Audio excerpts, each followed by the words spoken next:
Hello दोस्तों, आज मैं आप सबके सामने सियासत या पॉलिटिक्स पर गुफ्तगू करने के लिए हाजिर हुआ हूं और मैं अपनी तमाम बातें शायरी के अंदाज में करूंगा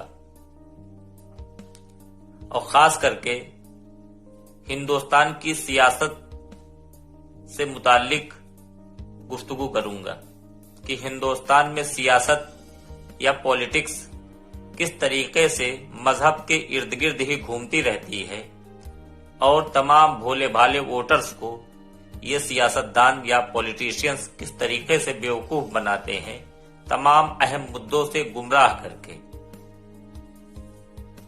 तो आइए टॉपिक की जानिब बढ़ते हैं।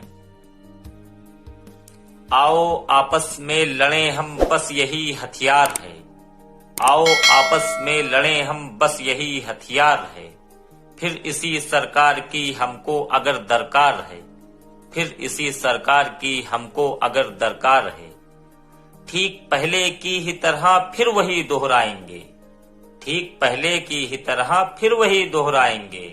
भाइयों बहनों अयोध्या राम का घर बार है, भाइयों बहनों अयोध्या राम का घर बार है। राम राम कह के वो यूं भावना भड़काएंगे, राम राम कह के वो यूं भावना भड़काएंगे। कैसे हो तुम जिंदागर भगवान ही लाचार है, कैसे हो तुम जिंदागर भगवान ही लाचार है। अक्सरियत फिर से उसके साथ ही हो जाएगी, अक्सरियत फिर से उसके साथ ही हो जाएगी। जानता है क्योंकि वो दंगों का ही सरदार है, जानता है क्योंकि वो दंगों का ही सरदार है। अक्सरियत साथ उसके इसलिए हो जाएगी, अक्सरियत साथ उसके इसलिए हो जाएगी। मरने वालों में नहीं उनका कोई भी यार है, मरने वालों में नहीं उनका कोई भी यार है। बाद मरने के हमारे भी यही बोलेंगे कुछ, बाद मरने के हमारे भी यही बोलेंगे कुछ। उसकी कुर्सी के तो नीचे लाश का अंबार है, उसकी कुर्सी के तो नीचे लाश का अंबार है।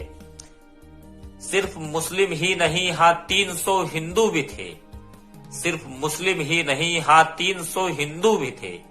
पूछिए गुजरात से क्या फिर से वो तैयार है, पूछिए गुजरात से क्या फिर से वो तैयार है। मेरे ही इंसान ने मुझसे कहा काजी सुनो, मेरे ही इंसान ने मुझसे कहा काजी सुनो। देश की सेवा नहीं ये सिर्फ कारोबार है, देश की सेवा नहीं ये सिर्फ कारोबार है। आओ आपस में लड़ें हम, बस यही हथियार है। फिर इसी सरकार की हमको अगर दरकार है। शुक्रिया, बहुत बहुत शुक्रिया।